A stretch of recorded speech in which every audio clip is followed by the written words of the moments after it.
ঈদের দিন সূর্য উদিত হবার আগে যে সন্তানটা হয়েছে তার পক্ষ থেকে ফিতরা দিতে হবে। এই ফিতরা আমরা আদায় করার চেষ্টা করবো কখন? এটা হবে চাঁদ ওঠার পর। যে ব্যক্তি ঈদের নামাজের আগে ফিতরা আদায় করবে সেটা ফিতরা হিসাবে গ্রহণযোগ্য হবে আল্লাহর কাছে। আসসালামু আলাইকুম ওয়া রাহমাতুল্লাহি ওয়া বারাকাতুহু। প্রিয় দর্শক, রমাদান মাসে সম্পদশালী ব্যক্তিদের উপরে আল্লাহ তাআলা সাদাকাতুল ফিতর ওয়াজিব করেছেন। সাদাকাতুল ফিতর বা ফিতরা আপনারা কখন আদায় করবেন, কিভাবে আদায় করবেন এবং সাদাকাতুল ফিতর কাদের উপরে ওয়াজিব করা হয়েছে সে বিষয়ে আজকে আমরা জানবো ইনশাআল্লাহ। আজকে আমাদের বিশেষজ্ঞ প্যানেলে বাংলাদেশের বিজ্ঞ 4 জন আলেম রয়েছেন। এই 4 জন বিজ্ঞ আলেমের কাছ থেকে আমরা জানবো যে সাদাকাতুল ফিতর আমরা কখন দিব এবং কাদের উপরে এই সাদাকাতুল ফিতর ওয়াজিব এবং কেন দিতে হবে সে বিষয়ে আমরা শুনবো বিজ্ঞ আলেমদের কাছ থেকে। প্রিয় দর্শক, চলুন আমরা একে একে তাদের বক্তব্যগুলি শুনে আসি। আমরা শুরুতে শাইখ আব্দুর রাজ্জাক বিন ইউসুফের বক্তব্যটি শুনে আসি। ফিতরা ফরজ করেছেন খেজুর হতে, গম হতে, দাস দাসীর উপরে, স্বাধীন পুরুষ নারীর উপরে, ওয়াযাকারি ওয়াল উনসা পুরুষদের উপরে, মহিলাদের উপরে, ছোটদের উপরে, বড়দের উপরে, মিনাল মুসলিমিনা যারা মুসলিম, আমারা বেহা আনতুয়াদ্দা কাবলা খরুজিন নাস ইলা সলাত। আর ফিতরা বের করতে হবে মানুষের ঈদের মাঠে যাওয়ার পূর্বে। তিনি আদেশ করেন ফিতরা বের করতে হবে ঈদের মাঠে যাওয়ার পূর্বে। হাদিস সহিহ যে 28শে রমজান 29শে রমজান ফিতরা বের করা যায়, অর্থাৎ ঈদের 2 দিন আগে। নিতান্তই কেউ যদি ফিতরা আগে বের করতে চায় তাহলে 28শে রমজানে বের করতে পারে। 28শে রমজানের পূর্বে ফিতরা বের করা যাবে না, এইটাই চূড়ান্ত হিসাব।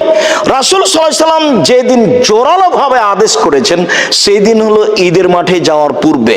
আমি মনে করি যে আপনারা তার সাক্ষ্য যে আপনাদের পিতাগণ ফিতরা বের করতেন ঈদের মাঠে যাওয়ার পূর্বে, আপনাদের খুব মনে আছে। এবং ওই যিনি দায়িত্বশীল সর্দার তার বাসাতে রেখে এসে গোসল টোসল করে বের হতেন, এটাই নীতি ছিল। কিভাবে প্রথম রমজানে চলে আসলো, 15 রমজানে চলে আসলো, ইচ্ছা মতো চলে আসলো। সেটাই যদি হয় তাহলে রাসূল সাল্লাল্লাহু আলাইহি সাল্লাম বললেন যে ফারাজা রাসূলুল্লাহ সাল্লাল্লাহু আলাইহি সাল্লাম যাকাতাল ফিতরে, সিয়ামকে পবিত্র করার জন্য মিনাল লাগবে ওর রাফাস। সিয়াম অবস্থায় মানুষের অশ্লীল কথা হয়ে যেতে পারে, অপ্রয়োজনীয় কথা হয়ে যেতে পারে। এই সিয়াম অবস্থায় পুরো মাসে যে অপছন্দ অপ্রয়োজনীয় কথা কর্ম হয়ে গেছে, এইটাকে পবিত্র করার জন্য ফিতরা। তো যদি 15ই রমজানে দিয়ে দিই তাহলে পবিত্র করবে কি? এই বিবরণ বোঝা যায় যে এটা আগে হবে না, পরেই হবে। প্রশ্ন হলো সাদাকাতুল ফিতর ওয়াজিব হয় কখন? হাদিসের মধ্যে আসছে রাসূলুল্লাহ সাল্লাল্লাহু আলাইহি ওয়াসাল্লাম বলেন আন্না নবী সাল্লাল্লাহু আলাইহি ওয়াসাল্লাম আমারা বিযাকাতিল ফিতর ক্বাবলা খুরুজিন নাস ইলা সালাহ। নিশ্চয়ই রাসূলুল্লাহ সাল্লাল্লাহু আলাইহি ওয়াসাল্লাম সাদকায়ে ফিতর আদায় করতে বলেছেন ঈদের দিন ঈদের নামাজে বের হওয়ার আগে আগে।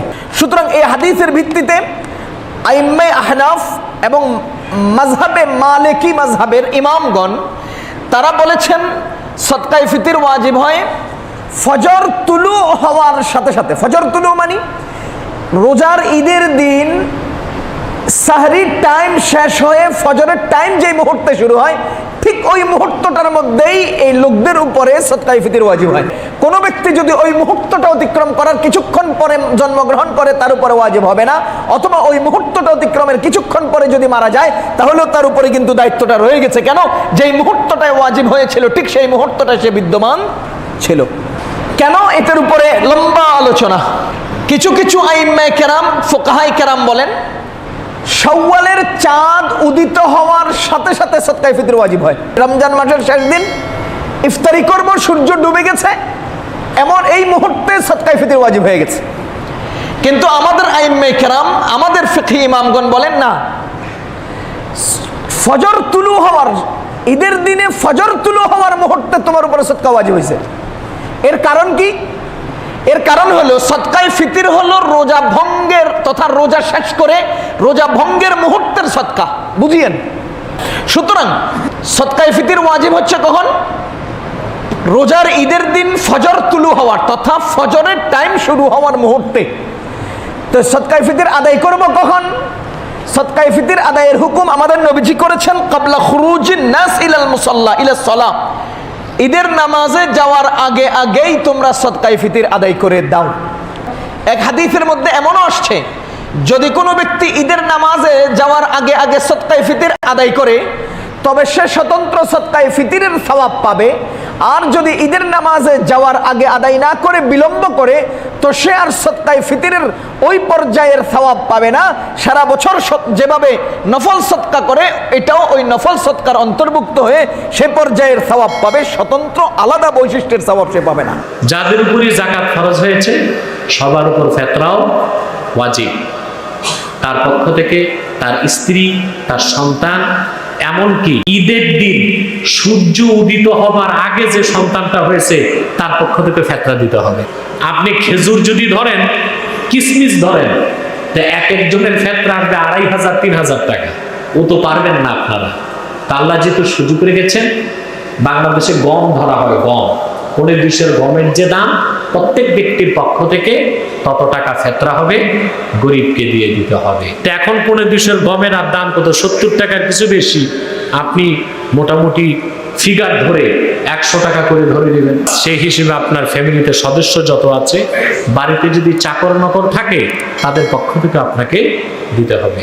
সেই টাকাটা ঈদের দিন আপনি ঈদগাহে যাওয়ার আগে বন্টন করবেন, ঈদগাহ থেকে এসেও বন্টন করতে পারেন। ঈদের আগেও দিয়ে দিতে চান সেই সুযোগও আছে, তাতে গরিবরা একটু বাজার সদাই করতে পারবে। সদকায়ে ফিতির এটা একটা পরিবারের কর্তা যিনি, তিনি তার পরিবারের সকল সদস্য যারা তার একান্নভুক্ত, যাদের ভরণ পোষণ তিনি দিচ্ছেন, এটা তার অধীনে, তারা সবার তরফ থেকে, তাদের সবার তরফ থেকে পরিবারের কর্তা যিনি উনি দিবেন। তার সন্তান সন্ততি এমনকি দুধের বাচ্চা সবার হেড কাউন্ট করে সবার তরফ থেকে আপনি ফিতরা আদায় করবেন। ফিতরাটা কি? ফিতরাটা হলো নবী করিম সাল্লাল্লাহু আলাইহি সাল্লাম বলেছেন, এটা রোজাদার ব্যক্তির রোজা রাখতে গিয়ে যে আমাদের ভুল ত্রুটি হয়, আমাদের যে ত্রুটি বিচ্যুতি হয়, আমাদের যে আপনার অহেতুক কথা বলা হয়, এসব কাজগুলো থেকে রোজাকে রিফাইন করা, এসব কাজগুলো থেকে রোজাকে পরিচ্ছন্ন করা, এই কাজটা সদকায়ে ফিতর করে। সেজন্য সদকায়ে ফিতর দেওয়া। ইসলাম যে খাদ্যদান কর্মসূচির নির্দেশ দিয়েছে, সেই খাদ্যদান কর্মসূচি পৃথিবীর সবচাইতে ব্যাপক। এরকম ব্যাপক খাদ্যদান কর্মসূচি অন্য কোনো প্রতিষ্ঠান কখনো দেওয়ার কথা কল্পনা করতে পারে না। একটা দিন, ঈদের দিন অন্তত, পৃথিবীর সকল অভাবী, সকল গরিব মানুষের বাসায় ভালো খাবারের ব্যবস্থা থাকবে, এটা নিশ্চিত করতে চায় ইসলাম। সেজন্য এই ফিতরার নির্দেশ আমাদেরকে দেওয়া হয়েছে। এটা ওয়াজিব, এটা আবশ্যক। এই ফিতরা আদায় করাটা জরুরি। এটা কোনো নফল কাজ না করলে গুনাহ হবে। অতএব এই ফিতরাটা আমরা সঠিকভাবে সময় আদায় করবো ইনশাআল্লাহ তাআলা। ফিতরা আদায়ের সাথে যাকাতের সম্পর্ক আছে কিনা এটা নিয়ে ইমামদের মধ্যে মত পার্থক্য আছে, কিন্তু আমরা সবাই চেষ্টা করব যার যার জায়গা থেকে দেওয়া। যদিও আপনার ফিতরা আদায়ের ব্যাপারে হানাফি মাযহাবের ফতোয়া হলো যে এটা শুধুমাত্র যাদের উপর যাকাত আবশ্যক হয় তাদের জন্য, ওই পরিমাণ সম্পদ থাকলে তাদের উপরে বর্তায়, বাকিরাও দিতে পারেন রোজাদার হিসাবে রোজাকে রিফাইন্ড করার জন্য। অন্যান্য ইমামদের মতে অবশ্য ধনী হোক গরিব হোক সবার তরফ থেকে দিতে হবে। ফিতরা আমরা আদায় করার চেষ্টা করব কখন? এটা হবে চাঁদ উঠার পর, ঈদের চাঁদ দেখা যাওয়ার পর থেকে নিয়ে আপনার ঈদের নামাজের আগ পর্যন্ত। নবী করিম সাল্লাল্লাহু আলাইহি ওয়াসাল্লাম বলেছেন, যে ব্যক্তি ঈদের নামাজের আগে ফিতরা আদায় করবে সেটা ফিতরা হিসাবে গ্রহণযোগ্য হবে আল্লাহর কাছে। ওমান আদাহা বা'দা সালাতি ফাহিয়া সাদাকাতুম মিনাস সাদাকাত। আর যে ব্যক্তি ঈদের নামাজের পরে ফিতরা দিবে সেটা জেনারেল ডোনেশন হয়ে যাবে, এটা ফিতরা হবে না। অতএব ঈদের নামাজের আগে দিতে হবে। দেখুন ইসলামের সৌন্দর্য। ঈদের নামাজের আগে কেন, পরে হলো সমস্যা কি? এমন ইসলাম চায় আপনি আমি আমাদের যে আনন্দ আছে, আমাদের যে ভোগ আছে, আমাদের যে উৎসব আছে, আমাদের যে উল্লাস আছে, এটা করবার আগে আমি অন্তত এক বা একাধিক পরিবারের হাসি এবং আনন্দের ব্যবস্থা করে তারপর আমি হাসব। এ হলো ইসলামের নির্দেশনা। এই ঈদের আনন্দ পরিপূর্ণ মাত্রায় আপনি করবেন, তার আগে অভাবী পরিবারের মুখে হাসি ফুটাবেন। প্রিয় দর্শক, এতক্ষণ আমরা শুনছিলাম বাংলাদেশের বিজ্ঞ 4 জন আলেমের কাছ থেকে যে ফিতরা কখন দিবেন, সাদাকাতুল ফিতির কখন দিতে হবে এবং সাদাকাতুল ফিতির বা ফিতরা কেন দিবেন, এর গুরুত্ব কতটুকু, সে বিষয়ে আমরা শুনছিলাম বিজ্ঞ আলেমদের কাছ থেকে। প্রিয় দর্শক, কোন কোন ব্যক্তিদেরকে সাদাকাতুল ফিতির দেওয়া লাগবে সে বিষয়ে আমরা শুনছিলাম বিজ্ঞ আলেমদের কাছ থেকে। প্রিয় দর্শক, সাদাকাতুল ফিতির কখন দিবেন সে বিষয়ে বিজ্ঞ আলেম ওলামাগণ কথা বলেছেন যে সাদাকাতুল ফিতির কখন আদায় করতে হবে এবং এই সাদাকাতুল ফিতির কাদের উপরে ওয়াজিব সে বিষয়ে বিজ্ঞ আলেম ওলামাগণ কথা বলেছে। প্রিয় দর্শক, আমরা এখানে বিজ্ঞ 4 জন আলেমের কথাগুলি শুনলাম। এই 4 জন বিজ্ঞ আলেমের মধ্য থেকে যার কথাগুলি কোরআন ও হাদিসের দলিল ভিত্তিক মনে হবে, আমরা তার কথাটাই, তার মতটাই গ্রহণ করে নেব ইনশাআল্লাহ। প্রিয় দর্শক, সর্বোপরি আল্লাহ তাআলার কাছে দোয়া করি, আল্লাহ তাআলা আমাদের সবাইকে যেন, সম্পদশালী যারা আছে তাদের সবাইকে যেন সাদাকাতুল ফিতির আদায় করার তৌফিক দান করেন। আমরা যেন সহিভাবে আমল করতে পারি, সে তৌফিক যেন আল্লাহ তাআলা আমাদেরকে দান করেন। আল্লাহ তাআলা আমাদের সবাইকে যেন কোরআন ও হাদিসের সঠিক পথে আমাদেরকে যেন পরিচালিত করেন। প্রিয় দর্শক, আমরা একেবারে ভিডিওর শেষ প্রান্তে চলে এসেছি। আমি মিনারুল ইসলাম আজকের মতো এখানেই বিদায় নিচ্ছি। দেখা হবে অন্য কোনো ভিডিওতে। সে পর্যন্ত সকলে ভালো থাকবেন, সুস্থ থাকবেন। আসসালামু আলাইকুম ওয়া রাহমাতুল্লাহি ওয়া বারাকাতুহু।